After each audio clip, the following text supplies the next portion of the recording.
Hello, everybody. This is Errol Rappaport, and I want to welcome you to Rappaport in Residence. This is a series of podcasts that are all a public-private partnership between the Bannerman Island Trust and the Daisy Jopling Music Mentoring Foundation. And the money raised from ticket sales will be used to preserve the island and to provide free music lessons and mentorship opportunities for over 94 students aged 7 to 18 years old. Now, I want you to see this video and then I'll talk more afterwards.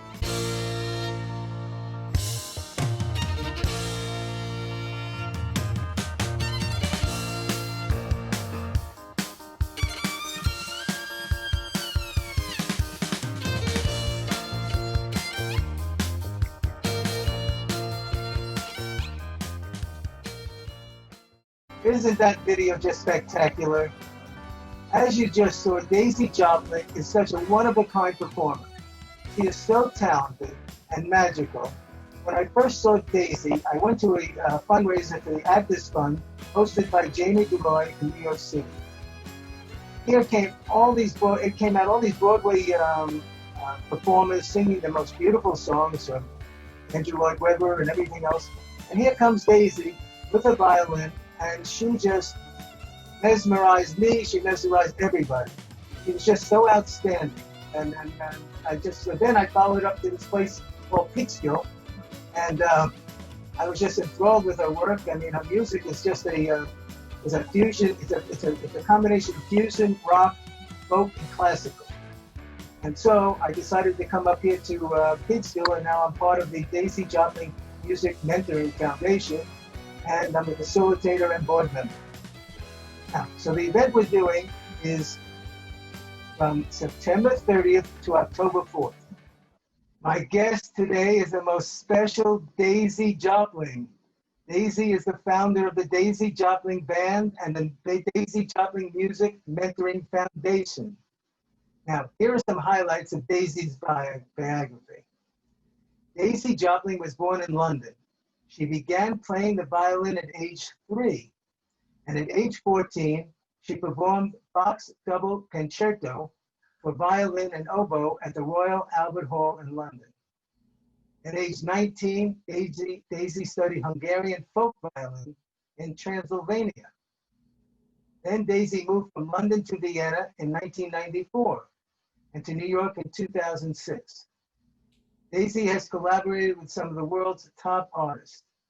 With Trilogy, she shared a stage with Bobby McFerrin at the Centro Historico Festival in Mexico City. In 2005, Daisy performed as solo before an audience of 30,000 people at the opening of the Vienna Festival in Austria. And then in May 2008, she was featured in the Russian songbirds Boris Drabenchikov's concert at the Royal Albert Hall in London. Daisy, it is such an honor and delight to interview today. I'm so happy that you're here. Daisy, are you here? I'm here. Okay, so Daisy, I see you come from such a musical family in London. Your outstanding body of work at such an early age. So how did a violinist from London traveling the world wind up in Peekskill? Great to be here, Errol. Well, first of all, talking of mentorship, I have to say why I started the violin at age 3, because I have a very dear aunt who's still alive, who is my lifelong mentor, Louise Grattan. She was a professional violinist, and apparently at age 3, I wanted to be like my aunt. And I told my mom every day I want to play the violin just to be like Auntie Louise. So thank you, Louise, for that incredible lifelong mentorship. She really encouraged me as a child and all of my family. So I went to music college in London, and straight after that got a job in Vienna with a string trio, which I did for 13 years, Trilogy. And we decided to part ways after all that time and do something else. And I started to get a lot of work in New York City.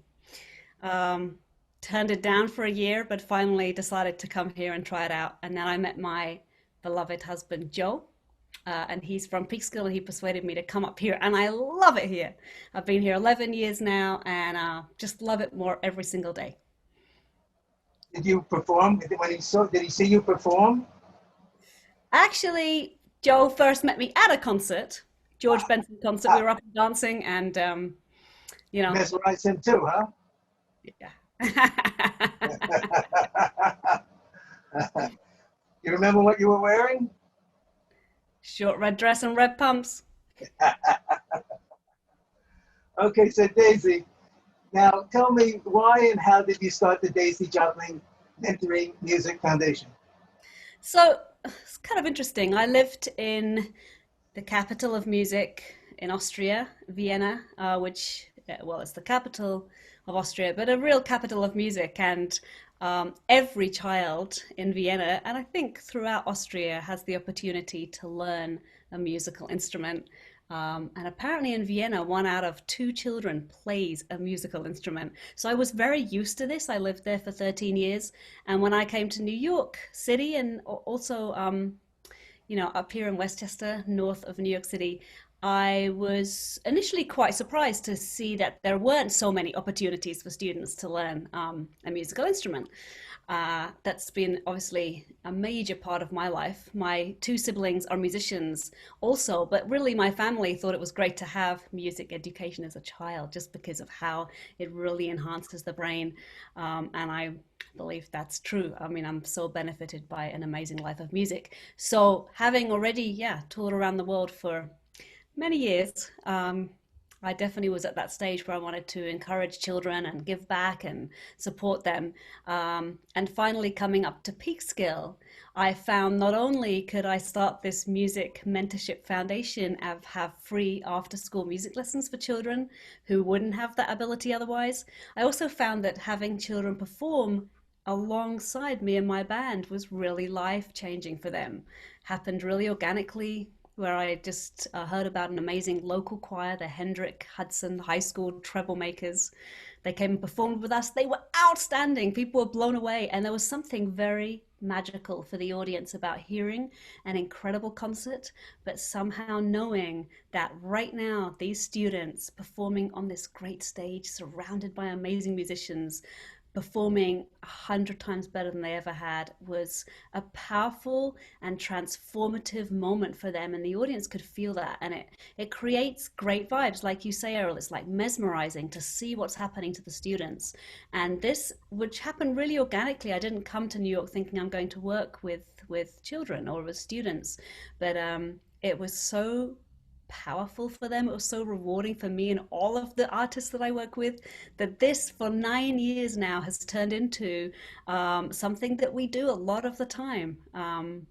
We've mentored over 6,000, like 180 kids. Wow. Yeah, for the last 9 years, we've raised over $500,000 to support, all of these music lessons in this town, this city of Peekskill where I live. When I arrived 10 years ago, there was no possibility for the students to learn a musical instrument in the Peekskill schools. And I, along with many other wonderful people here, have been part of really changing that. So we now have hundreds of kids playing amazingly, and they've got fantastic music teachers in the schools. A lot of them are new. They're brilliant. They're enthusiastic. We're going through a tough time now, but they're still going. All of our classes have still gone on. Uh, we normally have a model where we put on a show and we have mentorship of the students leading up to the performance of the show. All of our shows were cancelled, over the last few months, but we have been able to have a lot of classes online. And we now have this project that's coming up that Errol mentioned at the beginning of the Well, interview. Daisy, before we get there, I want to ask you another question. You just made Laura Geritano president of the Daisy Jopling Music Mentoring Foundation. So where do you see the foundation in 5 years? I love that question, Errol. So, as I said, our model, which we will keep up, which will happen again once we're allowed to really play, concerts to big audiences and with a lot of people on stage, that will happen again. Our model is to create big concerts. I'm going to tell you, Errol, that in 5 years, we're going to be playing in Madison Square Garden. We're going to be playing in arenas, amphitheaters, places where a lot of people can come. But this is a beautiful kind of synergy between all these professional musicians who are having the time of their life as well, playing on these amazing stages, but they are mentoring at the same time. Like, it's kind of amazing the way we can do both. They're mentoring the students, and the students get this completely life-changing opportunity. We've had kids who, it doesn't matter if they're going to be a professional musician or not. This is about the opportunity to express themselves on a major stage. You know, they feel really nervous. They get up there, they do it. They've been in something great, they've felt it. It makes them totally empowered and confident. We've had kids who are, really struggling in school, and they just go through our program for a few months, and they've told us it has completely changed them around. I mean, I believe each one of us can be, do, or have anything we want, and anything which can help us let go of those limitations that we all hold, right? And there's something about going through this program, working with musicians who've toured around the world, who've done such impressive things to those children, is something, being with them, right next to them, every step of the way leading up to that concert, and then performing with them and having thousands of people, give them a standing ovation. There's something that these children will never forget. They tell me it's the best day in their whole school life. So this is what we're going to do. And Errol, thank you for being part of it. You're going to make this happen with us. I know you are. Thank you. And I understand you're also getting the kids involved in all the different aspects of, you're getting them involved in social media to spread the word, to do all the things that are necessary to be in this business. Absolutely. So, for example, this show coming up, Errol, that you wonderfully mentioned, this is Okay, let's talk about the new show. yeah, so Illuminance. Okay. it's called Illuminance. Really, we chose that title for a couple of reasons.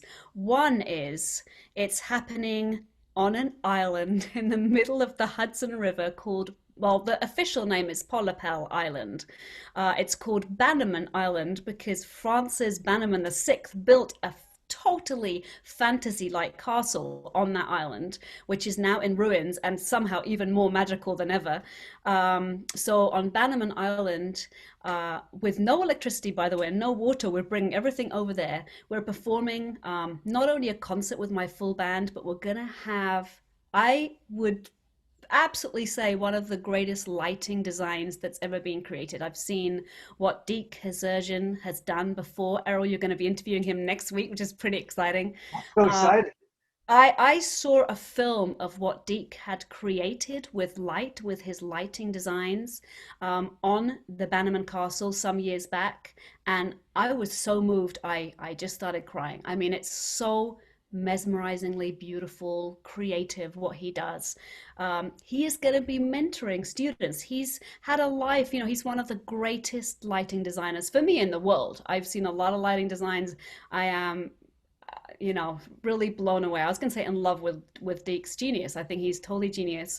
He's definitely, without a doubt, one of the greatest lighting designers in New York City. And he's going to be working one-on-one with these kids. He's allowing up to 25 kids in his program. We're actually still open for more kids to come and join Deek. Some of it will be on Zoom. Everything's incredibly carefully organized with what we're going through now, but he'll take a couple of students at a time to the island, and teach them about how to create a lighting design on an island with no electricity on a ruined castle. And he's also going to do the lighting for the Daisy Jopling Band show. And we have 5 students who are performing with us. In the event, I shouldn't say with us because they're performing as opening acts. So because of the situation we're in, social distancing, there's 4 areas on the island where there's a little stage. I mean, we've got an audience of 22 people. As Errol said, it's nearly sold out. This is so intimate, so exclusive, totally safe. And we have a little stage where we're going to have a couple of string instruments, students playing, and then we have another stage where we're going to have three dancers dancing in the sunset. It's incredible. And then another student and a wonderful guy, Joe Brady, playing bagpipes at the end of the Daisy Jopling Band show, To the Light, design by Deke. And I've already heard from one of the teachers. She said, my student who's playing the viola, one of our opening act students, Holly Paterno, she said, Holly's like already 10 times better just since she knows she's going to be performing on this island. Like her teacher called me to say, I can't believe it. So this opportunity changes, these students, and I'm so grateful really for the support of all of you as well. This is all made possible by our sponsors, the support of our wonderful board, Errol, and all our audience, just all of you for coming to the shows, for supporting these kids and supporting great art and great music, especially in these times. So thank you so much. Daisy, the weekend is September 29th to October 4th. Yeah, right? September 30th. What's so special about that weekend? Yeah, September 30th to October 4th. So 5 nights. We're sold out on 3 of the nights, so there's just a couple What kind of moon is going to be there? And Errol's trying to get me to say it's a full harvest moon. I'm really hoping. You take the boat ride, right? Yeah, so you get on a boat from Beacon, which is right on the Hudson River. You cruise down for 20 minutes. We're creating beautiful weather. The universe is going to be with us. Beautiful night. The shows, yeah. If it rains, we're going to do the shows like the following night. So, where can we buy tickets? And go to bannermancastle.org for tickets. So it's BANNERMANCASTLE.org, bannermancastle.org. The show is called Illuminance. And we can't wait to see you there. Just a few more tickets to sell. You can have the night of your life and support Bannerman Castle, as well as our mentorship programs. Daisy, that was so wonderful. You're so delightful. You're so talented. It was worth going to Peekskill, and now I have to go to Beacon. So I want to leave everybody and let everybody know that this is going to be donated. This is in memory of Joe Brown, Daisy's late husband. And I want to leave you with these words. May you always have a dream of passion. God bless all of you. Beautiful, Errol. Thank you. Thank you.